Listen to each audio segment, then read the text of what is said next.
Halo semuanya, selamat datang kembali di channel 100 Cerita Official. Pada kesempatan kali ini kita akan membahas cerita Portal Jahanam part, pokoknya part selanjutnya lah ya dari part kemarin. Buat kalian yang belum nonton part-part sebelumnya bisa cek aja langsung ke playlist atau di deskripsi ya gengs.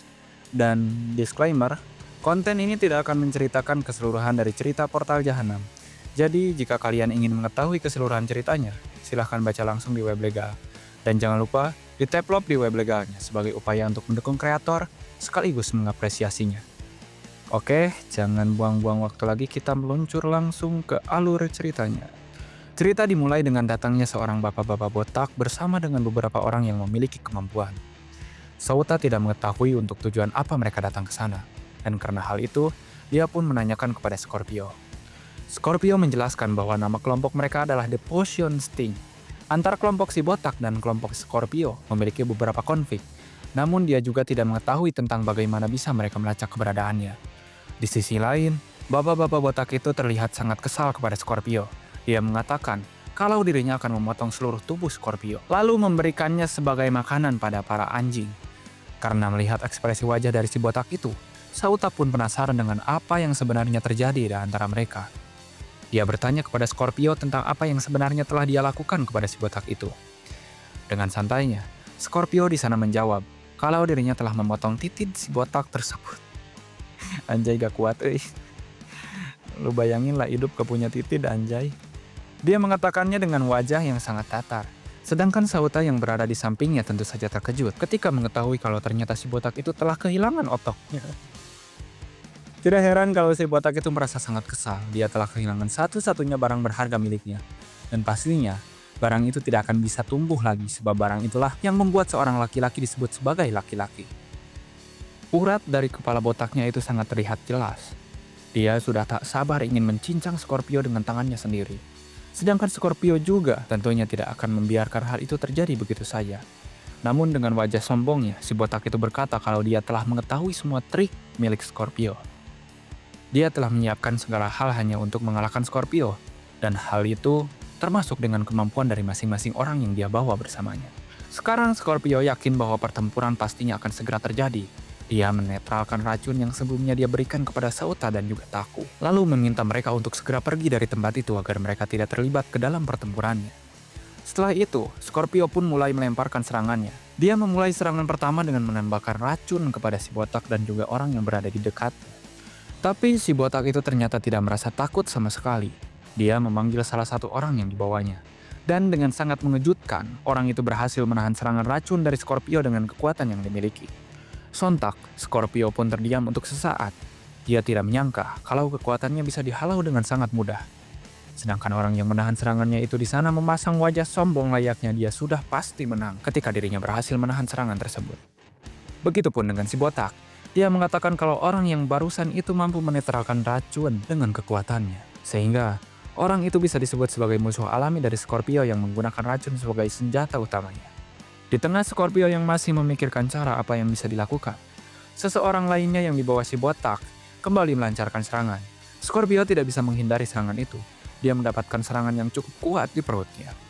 Hingga hal itu membuatnya memuntahkan sedikit darah dari mulutnya. Namun tentu saja, si botak tidak ingin berhenti sampai di sana. Dia segera memerintahkan semua orang yang dibawanya untuk menyerang. Ketika Scorpio masih mencoba untuk berdiri setelah secara langsung menerima sebuah serangan. Tapi sebelum orang itu bergerak, terlihat sebuah tembakan yang berkali-kali dilancarkan ke arah tempat di sekeliling mereka. Mereka sekarang tidak bisa bergerak untuk menyerang. Karena di sana dan Taku yang telah menjaganya dengan menggunakan kemampuan miliknya. Selain dari Taku, Sauta juga maju ke depan. Mereka berpose layaknya seorang penyelamat. Sedangkan Scorpio sendiri masih terduduk sambil melihat ke arah mereka dengan wajah yang seolah tidak percaya kalau mereka membantunya. Sekarang karena Taku dan juga Sauta telah bergabung ke dalam pertempuran, seseorang yang dibawa oleh si botak itu pun menyarankan untuk segera mundur karena dia tahu kalau mereka mungkin akan cukup kesulitan jika harus bertempur dengan 3 orang berkemampuan sekaligus. Anehnya, meski si botak itu terlihat sangat bodoh, dia menerima saran dari bawahannya. Dia memutuskan untuk mundur dari tempat itu sambil berharap kalau kesempatan lain untuk membunuh Scorpio akan segera datang kepadanya. Dari beberapa orang yang dibawa oleh si botak, ternyata ada salah satu di antara mereka yang memiliki kekuatan untuk bergerak dengan sangat cepat. Dia membawa semua orang yang berada di dekatnya, lalu segera pergi meninggalkan tempat itu dengan sekejap. Setelah mereka semua pergi, Scorpio pun mulai menatap Sauta dan juga Taku dengan tatapan yang aneh. Dia menilai bahwa Sauta dan Taku kini tidak lagi memiliki pilihan lain selain bergabung dengan kelompok miliknya. Karena dia telah menyinggung si bapak botak tadi yang berasal dari sebuah kelompok pendendam.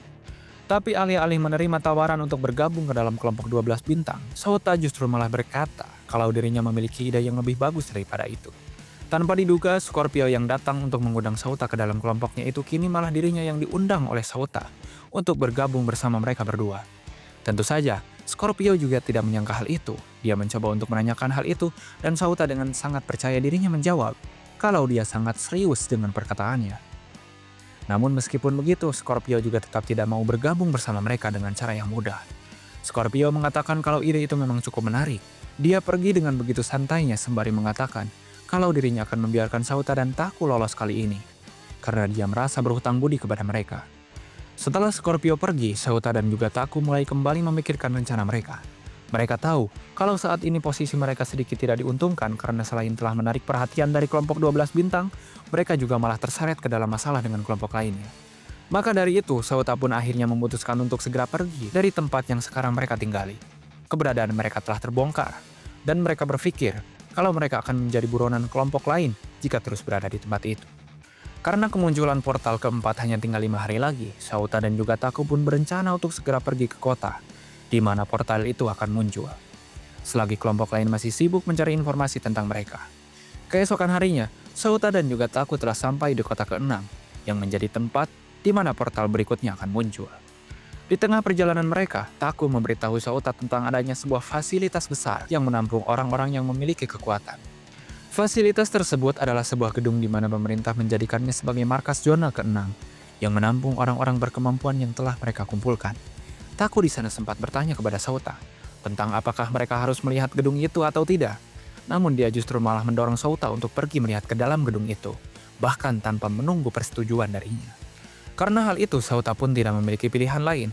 Dia akhirnya menyetujui ajakan dari Taku untuk melihat ke dalam gedung itu. Karena dia berpikir mungkin dia akan bisa menemukan orang-orang kuat yang namanya ada di dalam novel dengan mengunjungi gedung tersebut. Saat mereka sampai ke dalam gedung itu, di sana terlihat banyak sekali orang yang sudah berkumpul. Orang-orang itu pastinya adalah orang-orang berkemampuan yang telah dikumpulkan oleh pemerintah. Dan mereka sengaja dikumpulkan hanya untuk menghadapi bencana dari portal Jahanam yang akan muncul 3 hari kemudian. Di tengah mereka yang masih melihat ke sekitar gedung, Sauta dan juga Taku tiba-tiba dihampiri oleh seseorang yang memakai jas dengan tubuh yang ideal. Orang itu menanyakan tujuan mereka datang ke gedung itu, dan tentunya dia tidak lupa bertanya tentang apakah Sauta dan juga Taku ingin mendaftar ke dalam kelompok pemerintah atau tidak. Menanggapi hal itu, Sauta mencoba untuk menggali informasi dengan bertanya apakah dirinya harus memiliki kemampuan tertentu jika ingin bergabung dengan kelompok yang dibentuk oleh pemerintah. Namun sebelum menjawab pertanyaan itu, orang di sana memperkenalkan dirinya dengan nama Jian. Dia bertanggung jawab atas markas di zona 6. Dan di sana dia juga menjelaskan bahwa seseorang tidak harus memiliki kemampuan tertentu untuk bisa bergabung. Karena mereka akan bebas memilih selama mereka memiliki sesuatu yang bisa berguna untuk melindungi dunia. Alih-alih mendengarkan penjelasan itu, Sauta di sana malah terkejut ketika mendengar nama dari orang yang berbicara kepadanya. Jian sempat menyadari ekspresi kaget dari wajah Sauta. Namun Sauta segera mengelak dengan mengatakan kalau dia hanya terkejut karena dirinya memiliki seorang teman dengan nama yang sama. Di balik itu, Sauta mengingat sesuatu dari novel yang dia baca. Dia tahu betul bahwa individu kuat di dalam novel itu adalah orang-orang dengan kemampuan yang sangat hebat. Namun ada juga beberapa di antara mereka yang memang benar-benar kuat tanpa memiliki kemampuan tertentu di dalam tubuhnya. Di antara orang-orang kuat yang tidak memiliki kemampuan itu, Sauta mengingat bahwa seseorang bernama Jian adalah orang yang paling ditakuti oleh siapapun. Meski tidak banyak penjelasan soal seseorang bernama Jian di dalam novel, Sauta dapat memperoleh sedikit informasi mengenai dirinya dari profil karakter yang berada di halaman terakhir dari novel yang dia baca. Diceritakan bahwa Jian adalah seorang pemuda biasa, hingga akhirnya kota tempat tinggalnya hancur ketika peristiwa The Abyss muncul. Dia membentuk kelompoknya sendiri dengan dirinya sebagai pemimpin di kelompok tersebut. Pada awalnya, tidak ada seorang pun yang tahu tentang kemampuan apa yang sebenarnya dimiliki oleh Jian. Dan semua orang hanya mengetahui bahwa Jian adalah seseorang yang bahkan mampu menciptakan sebuah keajaiban. Dia berkali-kali memimpin kelompoknya memenangkan pertarungan yang musuhnya bahkan memiliki kekuatan berkali-kali lipat lebih besar dari mereka. Dia terus memenangkan pertarungan itu, sampai hal yang paling mengejutkan dunia adalah momen ketika dirinya berhasil mengalahkan 3 ekor monster jahanam berlevel 61 bersama dengan beberapa orang anggota kelompoknya. Pada novel disebutkan bahwa pada saat itu, tidak banyak orang yang mampu mengalahkan monster dengan level 50 ke atas. Bahkan anggota 12 bintang yang digadang-gadang sebagai kelompok terkuat pun sangat kesulitan untuk mengalahkan satu monster yang memiliki level tertinggi. Selain itu, Jian juga pernah diceritakan kalau dirinya memiliki konflik dengan orang terkuat dalam susunan 12 bintang di dalam novel. Jian entah bagaimana bisa keluar sebagai pemenang meski lawannya sendiri adalah orang terkuat dari ke-12 bintang yang berada di dalam cerita itu. Sejak saat itu, orang-orang mulai percaya kalau Jian memiliki kemampuan yang jauh lebih hebat dibanding semua orang yang pernah ada. Dia dijuluki sebagai raja tanpa mahkota dengan banyaknya pengikut yang mempercayainya. Namun ketika sampai di bagian tengah novel, diceritakan Jian tiba-tiba berada dalam situasi di mana dirinya dikepung oleh ratusan kelompok kecil. Kelompoknya berhasil dihancurkan dan Jian sendiri harus tewas di dalam peristiwa tersebut. Tapi hal yang paling mengejutkan dari itu adalah kenyataan yang menyebutkan bahwa Jian sempat berkata sebelum dirinya tewas, kalau dirinya hanyalah orang biasa yang tidak memiliki kemampuan apapun. Karena mengetahui hal itu, Sauta sedikit mengharapkan jika saja Jian bergabung bersamanya, mungkin ceritanya akan berbeda dengan yang tertera di dalam novel.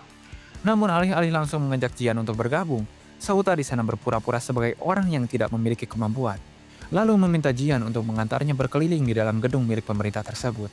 Jian bersedia untuk memenuhi permintaan itu, dan dia meminta mereka untuk datang ke ruangannya dengan mengatakan bahwa dirinya akan memberikan penjelasan rinci terkait gedung dan juga kelompok yang telah dibentuk oleh pemerintah.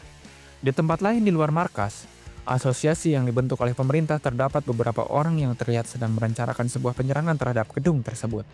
Mereka saat ini telah mendapatkan informasi mengenai keamanan serta personil gedung yang tentu saja dijaga dengan sangat ketat. Jauh dari tempat mereka berada, mereka telah menyiapkan seorang penembak jitu yang pastinya memiliki kemampuan untuk melakukan penyerangan. Penembak itu telah siap kapan saja dan di sana dia hanya tinggal menunggu sinyal penyerangan dari bosnya. Hingga akhirnya dia membuat serangan pertama. Dalam 5 menit lagi, mereka akan segera memulai penyerangan. Dan waktu yang mereka targetkan untuk menghancurkan markas pemerintah adalah 15 menit. Sementara itu di ruangan Jian, Sauta dan juga Taku kini sedang berbicara dengannya. Jian menawarkan secangkir teh pada mereka dan berkata kalau teh tersebut adalah salah satu teh favoritnya. Tapi meskipun dibilang seperti itu, Sauta tidak menerima teh tersebut begitu saja. Dia beralasan kalau dirinya tidak menyukai teh. Namun tentunya Jian bisa langsung tahu kalau mereka sebenarnya sedang waspada dengan kemungkinan adanya racun di dalam teh tersebut. Akhirnya, tanpa berbelit-belit lagi, Jian pun langsung menuju poin pembicaraan, di mana dia menanyakan tentang apa sebenarnya tujuan dari Sauta dan juga Taku untuk datang ke markas pemerintahan. Saat mendengar itu, mereka di sana cukup tersontak. Mereka tidak menyangka kalau Jian akan bertanya seperti itu. Karena memang sebenarnya mereka tidak memiliki niatan lain selain melihat-lihat ke dalam markas asosiasi pemerintahan. Di samping itu, Jian mengutarakan kalau dirinya sudah tahu bahwa Sauta dan Taku sebenarnya adalah seorang pengguna kemampuan. Dia yakin kalau mereka tidak datang untuk mendaftar sebagai anggota asosiasi, sehingga dia menanyakan tujuan apa yang sebenarnya mereka inginkan dengan mendatangi markas pemerintahan. Selain itu, Jian juga ternyata sudah sangat yakin kalau Sauta telah mengetahui sesuatu tentang dirinya. Sauta di sana tetap mengelak dengan mengatakan kalau Jian adalah nama yang sama dengan nama temannya. Tapi Jian langsung menyanggahnya dengan mengatakan kalau intuisi miliknya selalu tepat. Dia bisa dengan mudah menyimpulkan apa yang dipikirkan oleh seseorang melalui pengamatannya terhadap ekspresi, emosi, cara berjalan, bahkan dari bagaimana cara mereka memperlihatkan gerak-gerik tubuhnya. Jian mengatakan kalau dirinya yakin bahwa Sauta sangat memahami dirinya. Namun yang membuatnya heran adalah alasan mengapa Sauta bisa mengetahui sesuatu soal dirinya, padahal dia tidak pernah bertemu sama sekali dengan Sauta. Akhirnya sekali lagi, Jian kembali bertanya sambil mengintimidasi mereka, siapa sebenarnya kalian? Dan apa sebenarnya tujuan kalian datang ke tempat ini? Sauta di sana bisa sangat jelas merasakan intimidasi dari Jian. Dia mencoba tetap tenang dengan mengatakan kalau dirinya adalah orang biasa. Dia tahu bahwa berhati-hati terhadap orang asing adalah hal yang memang harus dilakukan. Namun dia tetap mengatakan kalau dirinya hanyalah orang biasa yang hanya ingin mengunjungi markas asosiasi pemerintah, di mana mereka telah mengumpulkan orang-orang berkemampuan untuk melawan para Abyss. Meski telah mendengar hal itu, Jian tetap saja belum merasa yakin terhadap mereka. Dia berencana untuk memindahkan Sauta dan juga Taku ke departemen interogasi. Dan tentunya, di sana mereka akan lebih banyak mendapatkan pertanyaan tentang siapa sebenarnya mereka. dan juga tujuan apa yang membawa mereka datang ke tempat itu. Seketika setelah itu, tiba-tiba ada sebuah barrier yang muncul di sekeliling mereka. Souta sempat terkejut ketika melihat barrier itu, karena dia tidak menyangka kalau Jian ternyata telah menyiapkan sesuatu seperti itu. Dengan santainya, Jian mengatakan kalau penghalang itu adalah penghalang yang dibuat khusus untuk orang-orang berkemampuan. Dia menambahkan bahwa orang-orang berkemampuan yang bahkan telah mengalahkan monster level 3 pun tidak akan dapat menghancurkan penghalang tersebut. Tapi tiba-tiba Jian pun merasa kaget dengan apa yang dilihatnya. Souta berhasil membuat penghalang itu retak hanya dengan sekali pukulan. Dia seolah mengabaikan semua perkataan dari Jian dan mencoba untuk menghancurkan barrier itu dengan menggunakan kemampuannya. Dengan wajah yang sedikit sombong, Souta di sana berkata, memang sulit untuk menghancurkan barrier ini. Tapi kurasa kau perlu mengkaji ulang formula yang kau gunakan. Karena penghalang semacam ini masih belum cukup untuk menghentikanku, ucap Souta.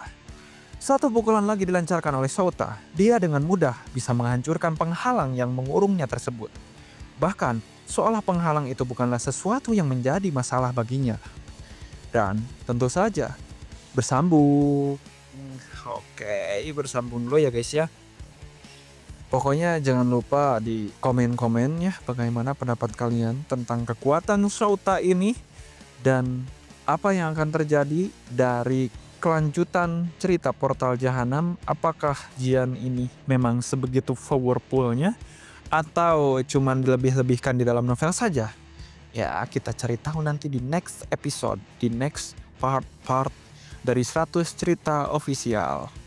Paling segitu dulu ya guys ya. Semoga kalian terhibur, semoga kalian bahagia, dan jangan lupa tetap bersyukur karena dengan bersyukur kalian akan lebih bahagia. Asik, masuk baik kok. Dan jangan lupa di like, di komen, dan di subscribe ya guys ya. Apalagi teman-teman yang belum sama sekali subscribe channel 100 Cerita Official. Dicukupkan sekian, terima kasih dan sampai jumpa lagi.